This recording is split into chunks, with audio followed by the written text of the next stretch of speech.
ada kalaupun nggak ada manusia juga alam ada. tetap ada gitu, nggak ada jakin Dan manusia mungkin nggak berubah gitu. nggak berubah gitu kan. Jadi jangan hanya bicara masalah manusia, bukan masalah persoalan-persoalan yang berkaitan dengan kehidupan antara yang lebih horizontal ya. Nah saya tuh melihat bahwa bentang alam ini menarik loh kalau di kita darat. Saya bekalnya itu dasar fotografi, kenapa tidak kita lebarkan ke satu sisi yang lebih menarik lagi, yang belum pernah ada saat itu, belum pernah banyak digarap.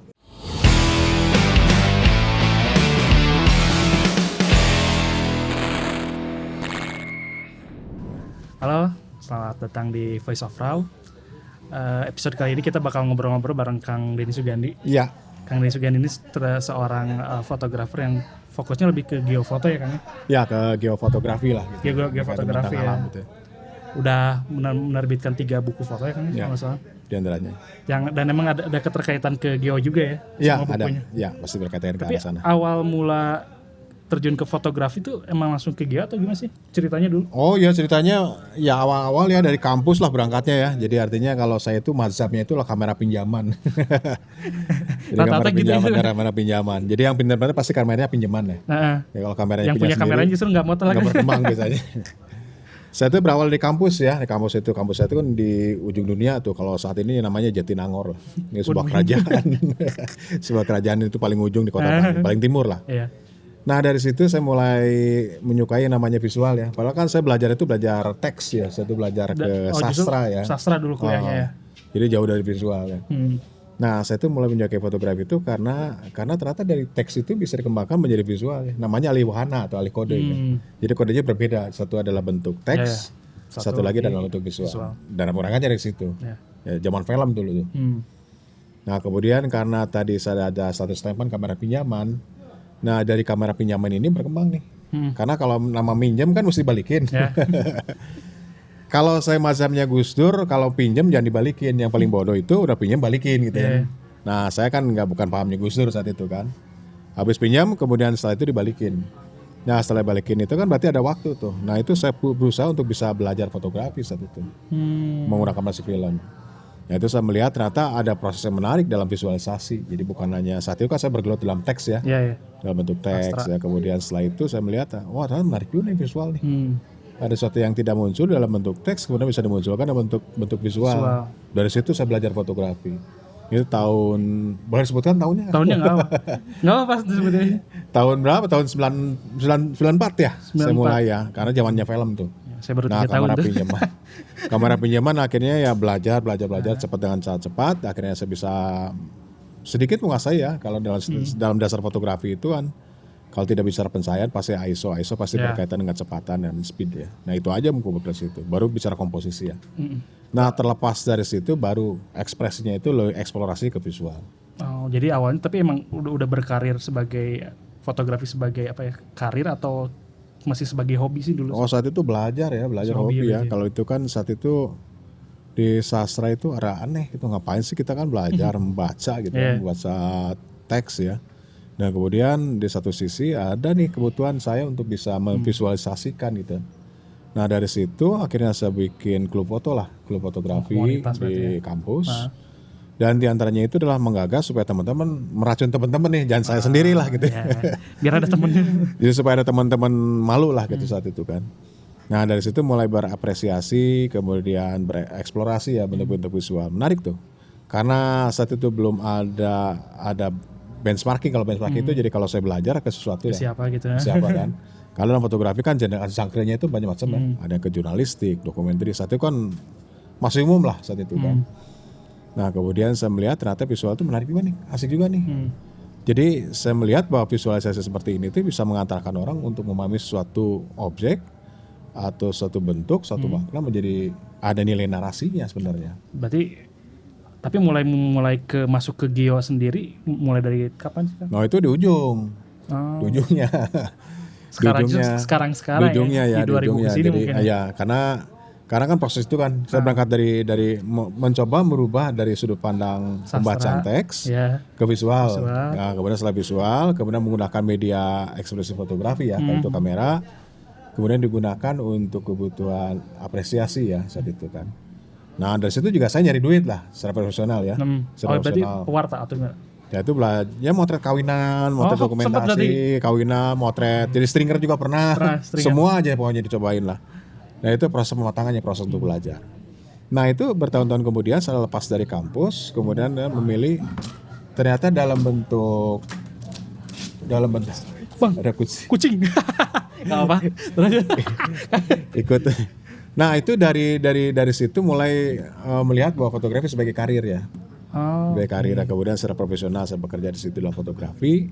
Kemudian peralihan antara film dan digital ya. Nah kemudian dari situ saya lebih menekuni ke sisi humanis ya saat itu ya. Oh dulu. Saya lebih banyak orang ke ya, justru.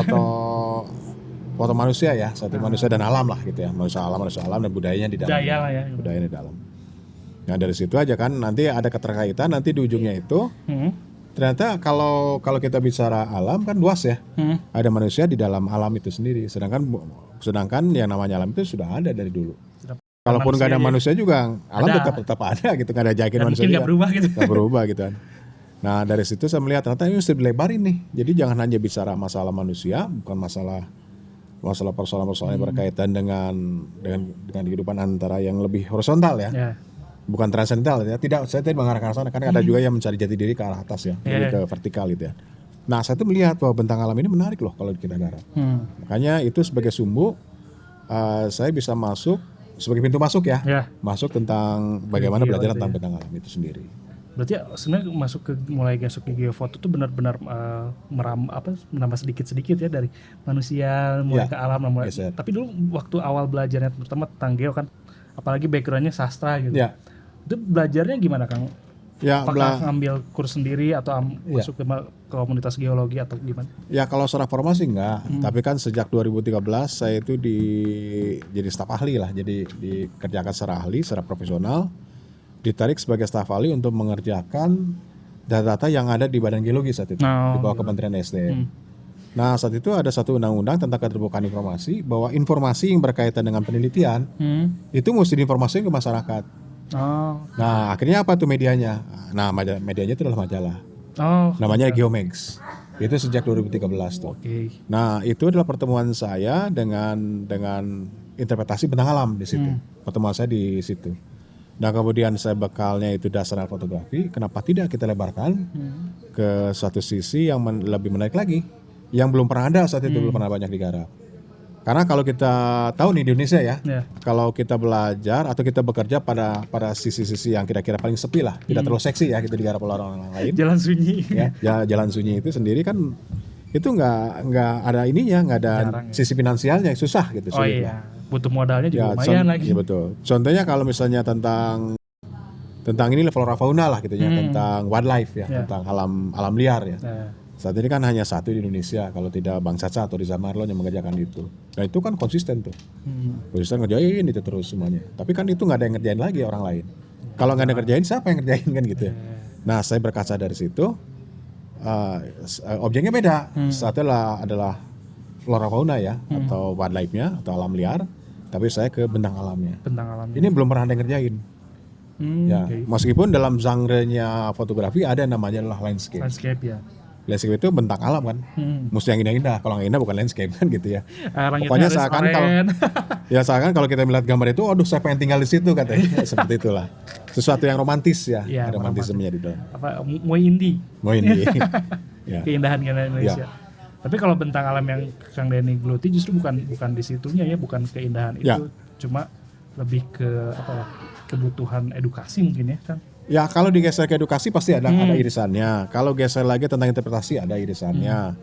Dan kemudian saya melihat bahwa sebenarnya ini perlu digarap loh ini. Kalau tidak digarap itu yang bentang alamnya berubah. Tidak ada yang mendokumentasikan berarti. Betul. Karena kalau Bapak percaya dengan agama juga, di agama dituliskan juga ya, di agama Islam juga katakan bahwa gunung itu bergerak gitu. Kalau Bapak percaya ya. Alhamdulillah masih. Alhamdulillah masih. Nah dari situ aja ya itu sudah jelas bahwa bumi itu dinamis. Kan selama ini kan teman-teman ngerjain juga tentang sisi manusianya, antara humanisnya kan. Itu juga lebih menarik sebenarnya dalam itu. Tapi dulu saya ngerjain lebih itu. Kompleks ya. Saya ngerjain itu juga, tetapi setelah itu saya melihat ini ada satu wilayah yang nggak dikerjain orang gitu. Yaitu namanya geofotografi. Yaitu fotografi yang berkaitan dengan interpretasi bentang alam. Berarti peran fotografi sendiri dalam terutama dalam edukasi tentang geologi itu segimana sih, terutama untuk zaman-zaman sekarang gitu. Oh iya. Zaman sosial. Nah, artinya gini, saya kan berangkat dari fotografi ya. Ketika saya cerita, saya dari teks, kemudian bergeser ke visual, kemudian saya menggunakan toolsnya adalah fotografi atau kamera, dan kemudian saya melihat bagaimana caranya saya bisa menginterpretasi bentang alam ini menjadi sebuah narasi, gitu ya. Ya gitu. Nah, berarti butuh tools yang lain. Jadi untuk mengupas atau sebagai pisau bedah untuk menganalisis ya, atau untuk bisa mengerti, memahami, termasuk interpretasi dalamnya itu ada satu sisi keilmuan lain. Namanya adalah geografi dan geologi.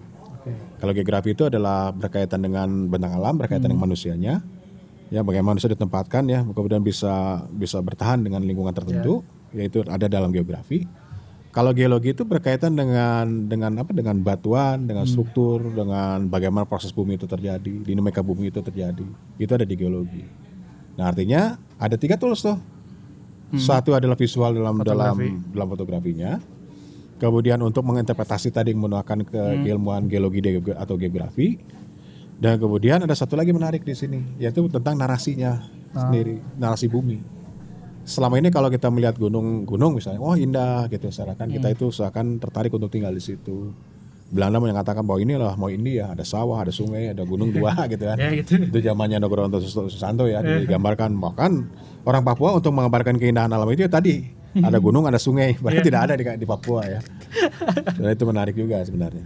Semuanya harus 2 gitu kan. Sungai 2 di Papua, mana ada gunung seperti ini kan.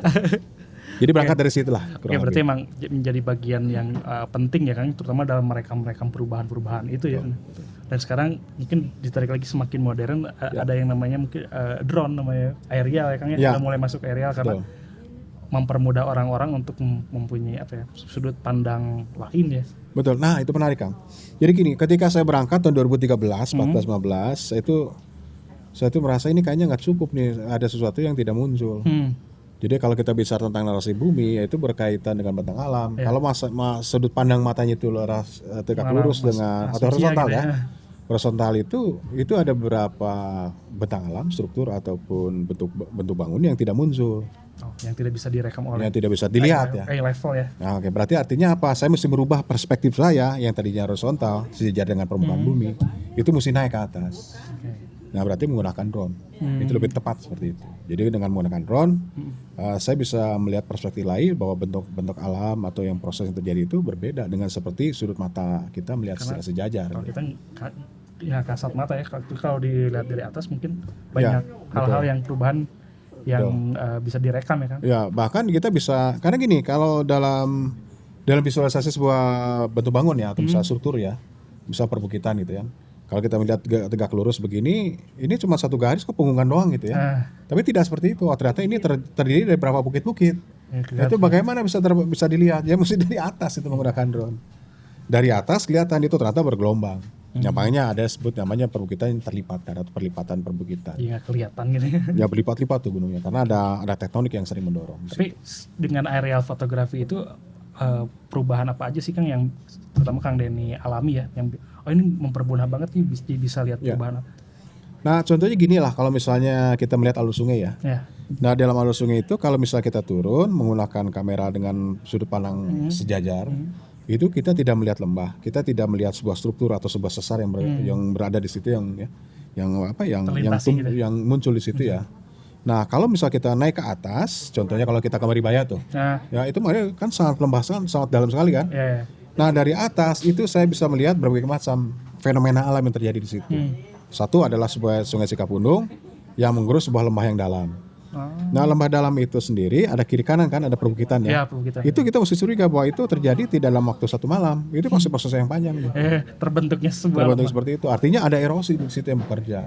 Sungai itu menggerus atau dia itu mengerosi batuan yang keras ya, yang tadinya datar, dia jadi seperti lembah. Dan kemudian terjadi 2 struktur di situ. Nah, artinya interpretasinya di situ. Namanya sebutnya adalah geofotografi. Geofoto. Jadi emang melalui foto-foto itu tuh kita bisa, ini dulu bisa menggambarkan apa yang terjadi di sebelumnya dan mungkin yang terjadi di masa depan mungkin ya prediksi. Betul. Nah, makanya dalam geologi itu ada istilah apa yang terjadi hari ini itu sebuah proses yang terjadi sebelumnya. Jadi sebenarnya ada sebuah gunung api yang muncul itu berarti bahwa gunung api itu ada sebuah proses, dulunya belum ada gunung api kok muncul di situ kan gitu ya. Nah kemudian apa yang terjadi pas saat gunung setelah itu meletus, dia bangun tubuhnya sendiri. Nah saat ini juga saya lagi garap buku yang berkaitan dengan Kaldera Sunda. Ya. Nah di Kaldera Sunda itu kalau kita jalan-jalan ke Gunung Burangrang, itu ada Gunung Tanggung Perahu di tengah-tengah, kemudian dilingkari sebuah kaldera. Nah kalau dalam tegak lurus seperti ini nggak kelihatan. Tapi kalau areal kelihatan tuh. Ternyata itu ada sebuah gawir terjal ya, kemudian melingkari seperti tapal kuda, kemudian tumbuh gunung api yang muda namanya Gunung Tanggung Perahu. Nah interpretasinya seperti itu. Sunda Purba itu ya. Sunda Purba. Tadi trike ya, saya juga sempat ya. Pakai selain drone ya Kang? Ya, nah itu trike itu di awal-awal saya, ketertarikan saya dengan areal itu berangkat dengan menggunakan trike. Saya sempat diajak tuh dari namanya touring. Kalau touring motor bebek kan biasanya ke Jogja gitu kan. Kalau ini sama ke Jogja tapi lewat udara. Nah itu saya pernah diajak sama Kang Dadang Kardus tuh, sama teman-teman dari Pasi. Saya sempat jadi penumpang. Kemudian kita tuh berangkat dari Lanut Sulaiman, kemudian ke Pangandaran, isi lagi BBM. Kemudian berangkat lagi sampai ke Pantai Depok yang ada di Jogja, Gunung Kidul. Nah itu perjalanan satu hari. Nah dari situ Kang, mulai terbentuk dalam alam pemikiran saya bahwa ternyata dengan cara melihat dari atas itu kita bisa melihat perspektif yang berbeda. Triggernya dari situ ya. Nah itu bentang alam di situ loh muncul. Nah selama perjalanan itu saya berpikir ternyata ini menarik nih kalau kita buka. Contohnya kalau misalnya kita bergerak, selama ini kalau kita jalan dari Kota Bandung misalnya, Kota Bandung ke Pangandaran, yang kita itu jalannya berkelok-kelok kan di ujung tuh, sebelum masuk ke Pangandaran. Ya. Setelah dari Banjarsari kemudian nanti ketemu ada jalan perjalanan berkelok-kelok. Kalau kita melihat dari jalan datar menggunakan kendaraan itu perbukitan selesai di situ, tidak ada yang menarik untuk dilihat. Tapi kalau dari atas, ternyata perbukitan yang terlipatkan. Nah itu kalau dilihat itu para ahli sudah menyatakan bahwa itulah sebuah jajaran gunung api purba yang ada di bagian selatan yang sudah padam. Nah itu makanya ketika kita berangkat dari arah utara dari Bandung menuju ke arah selatan itu pasti melewati perbukitan atau pegunungan gunung api purba. Dulunya di bawah laut, kemudian dia naik ke atas. Nah itu kita melewati itu. Oh pantas kalau ke pantai selatan ntar lewat Pengalengan, Ciwidey itu pasti begitu naik dulu baru gitu turun kan gitu ya. Nah itu adalah jajaran perbukitan. Itu dan gunung api purba. Dulunya di bawah laut, kemudian muncul ke atas. Nah pakai drone, pakai trike itu saya bisa melihat semuanya. Saya bisa menyaksikan wah ternyata ini bumi ini terjadi tidak dalam waktu satu hari. Kemudian ini adalah sebuah proses yang terjadi ada di bawah permukaan bumi yang bergerak terus nih. Namanya adalah tenaga endogen yang membangun tuh. Kemudian dia membentuk, kemudian ada organisasinya itu perbukitan yang terlipatkan seperti itu. Kemudian ada gunung api. Dan kemudian saya melihat wah ini menarik loh kalau saya diceritakan. Makanya saya tergerak untuk membuat beberapa publikasi saat itu. Tapi sekarang berarti lebih aktif pakai aerial ya Kang ya? Aerial betul. Jadi kalau porsinya ibaratnya kalau 75% sekarang udah aerial, 25% masih pakai. Enggak sih, semua udah selesai semuanya pakai kamera ini aerial semuanya, udah nggak percaya lagi. Meninggalkan. Udah nggak percaya lagi. Ya kalau misalnya ini bawah udahlah udah banyak yang foto gitu. Karena sekarang kalau kita lihat aerial foto yang beredar di sosial media ya, kan aerial itu sering dipakai hanya untuk kebutuhan pariwisata gitu, untuk menampilkan keindahan yang wah gitu yang tidak bisa hanya sebatas itu ya. Jadi kayak tapi ternyata setelah dimasukin ke geofoto justru punya peran yang jauh lebih. Jauh banyak. Jadi gini kalau kita melihat interpretasi, jadi ada satu kajian interpretasinya gitu. Kalau misalnya kita lihat bentang alam, kemudian kalau misalnya di situ ada sebuah struktur seperti sesar loh. Contohnya kalau misalnya kita jalan-jalan ke Citatah gitu kan, itu kan ada perbukitan Karsitatah itu memanjang gitu. Nah itu kalau dalam garis datar seperti ini nggak kelihatan apa-apa. Kalau dari atas itu kelihatan tuh tajam. Nah kemudian dia gunungnya berlipat-lipat. Artinya apa? Terjadi sebuah dorongan tektonik dari selatan, kemudian yang melipatkan batuan keras ini. Jadi seperti bergelombang seperti ini. Ada sincline, anticline, nah seperti itu. Nah, kemudian seiring waktu tererosi hilang. Sebagian tubuhnya seharusnya begitu kan. Kalau seperti kertas lah. Kiri kanan kita dorong, kemudian nanti akan bergelombang seperti ini. Nah gelombang ini diekspresikan dalam bentuk perbukitan yang ada di Karsitatah. Kalau dari atas kelihatan, mesti dari atas gitu. Kalau dari datar mah kelihatannya macet gitu, truk bawah kabur. Betul. Nah, makanya saya bergerak, saya ingin menyampaikan informasi seperti ini kepada halayak luas, yaitu dengan melalui publikasi.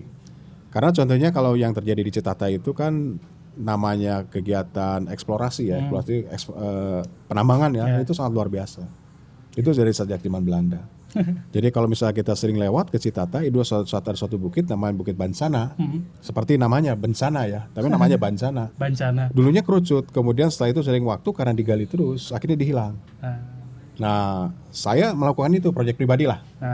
Kalau ada kesempatan datang sana ngedrone, puterin 3 dimensian, 3D bikin 3D, kemudian itu nanti kelihatan tuh morphing itu. Perubahannya. Karena kalau vegetasi, flora fauna ya, itu bisa tumbuh, meregenerasi dirinya sendiri. Tapi kalau bentang alam, batuan itu nggak bisa. Digali udah selesai, udah hilang. Iya itu. Nggak bisa tumbuh lagi. Dan itu butuh waktu 30 juta tahun untuk menjadi seperti itu. Nah, ngilanginnya mah bentar ya. Bentar dalam waktu kurang. Tapi kalau ngomongin publikasi tadi, Kang Denny sekarang kalau untuk publikasi lebih cenderung ke mana sih, Kang? Untuk sekarang ya? Ya, jadi karena macamnya lagi geofoto, saya saat ini lagi yang pertama itu adalah Nusa Nipa. Nusa Nipa itu penggabungan antara areal dengan foto di permukaan bumi ya. Foto sarumum lah. Nah, kemudian saya geser lagi masuk ke Rona Bumi. Rona Bumi ya. Jadi Rona Bumi saya bikin 2017, yaitu tentang morfologi ya. Jadi morfologi itu dikelompokkan jadi 3. Ada yang berkaitan dengan aluvial. Aluvial itu antara sungai ya, kemudian nanti masuk ke pedataran. Tapi kostal itu ke daerah pantai. Dan berikutnya adalah gunung api atau pegunungan atau perbukitan. Oke. Nah, kemudian 2020 saya merancang lagi namanya Kaldera Sunda. Kaldera.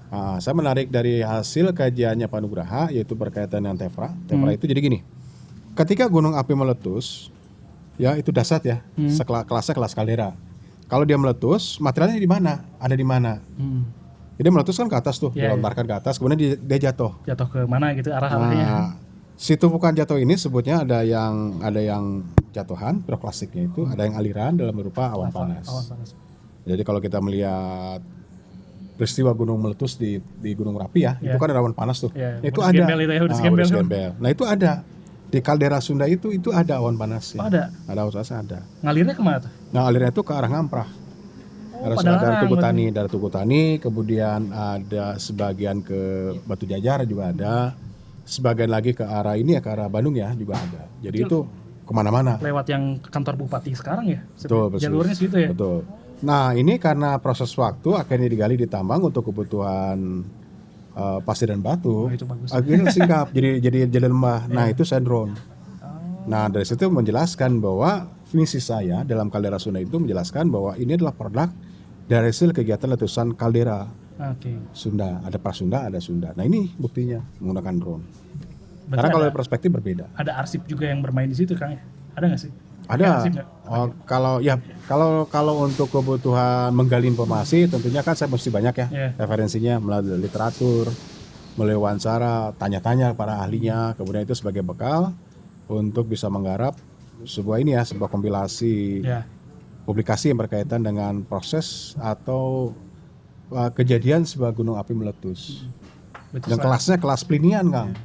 Jadi kalau Plinian itu kalau kolom meletus itu mencapai sampai 25 sampai 30 kilo ke atas.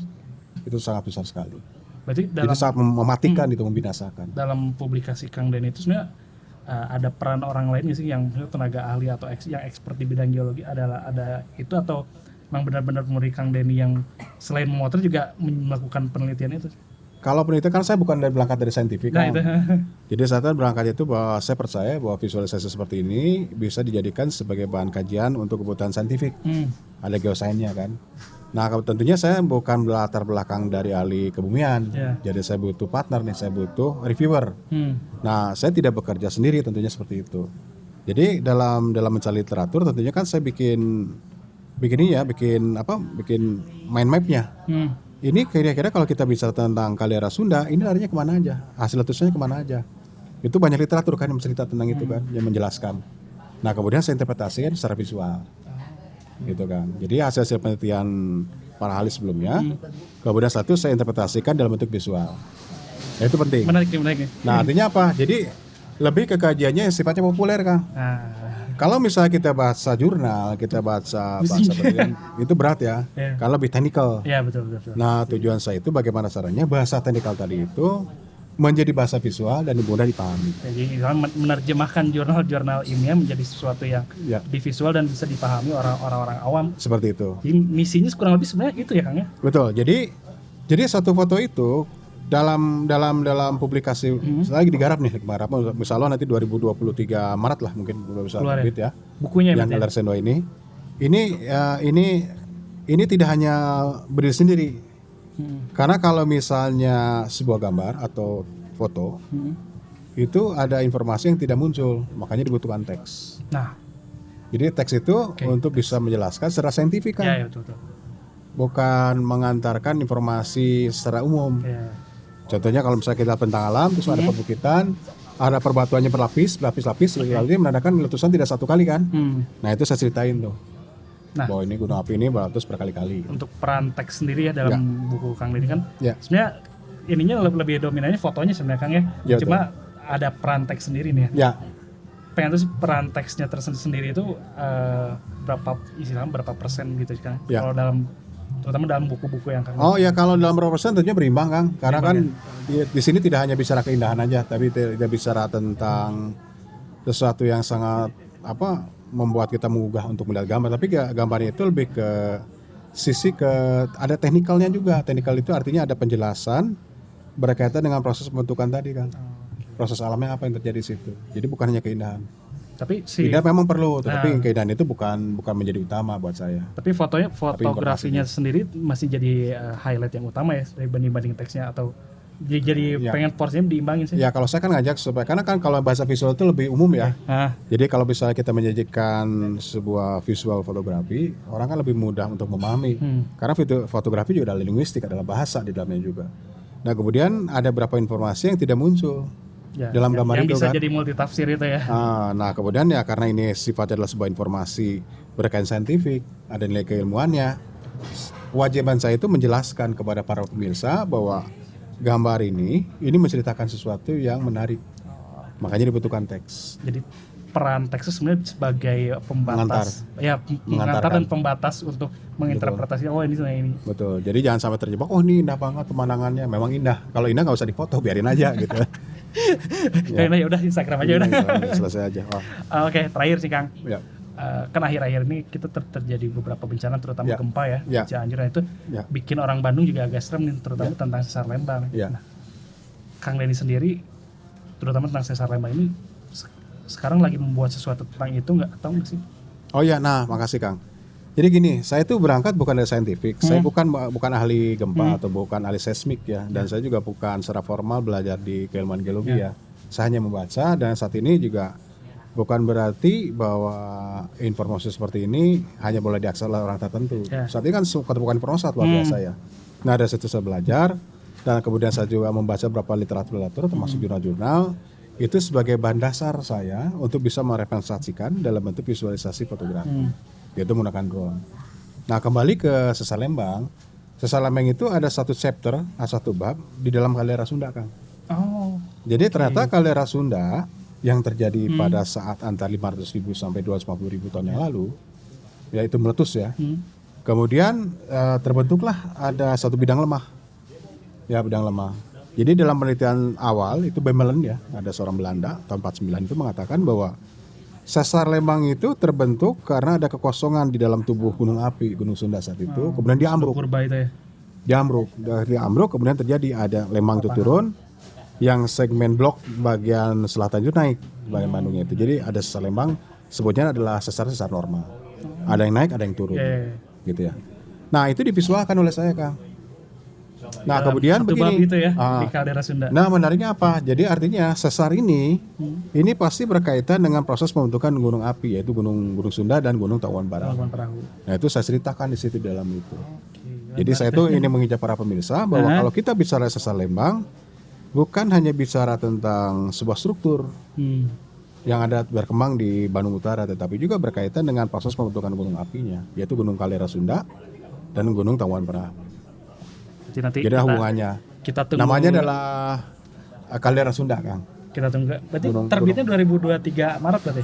atau belum udah? Insya Allah. Insya Allah. Ini lagi penggarapan Mudah-mudahan. ya. Penggarapan teks kan gini, karena prosesnya seperti ini kan tidak boleh menyampaikan informasi yang salah ya. Karena saya latar belakangnya bukan secara formal, bukan ahli gunung api ya. Jadi saya butuh keahlian dari teman-teman para ahli.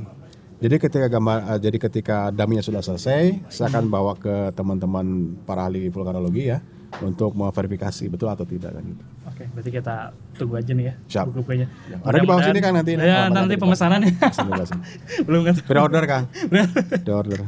Teman-teman yang kita tunggu aja teman-teman buku terbaru dari Kang, terutama tentang kaldera Sunda itu ya. Ya betul. Termasuk kalau juga support juga Kang. Ya nanti rencana akan bikin kaos katanya. Kaos topi merchandise-nya nanti. Itu diserahkan sama Row. Oke. Katur dulu Kang Denny Siap, cerita sharing untuk terutama untuk geofoto. Teman-teman, untuk episode kali ini kita cukup sampai sini. Sampai jumpa di episode selanjutnya. Terima kasih. Bye. Kang Denny.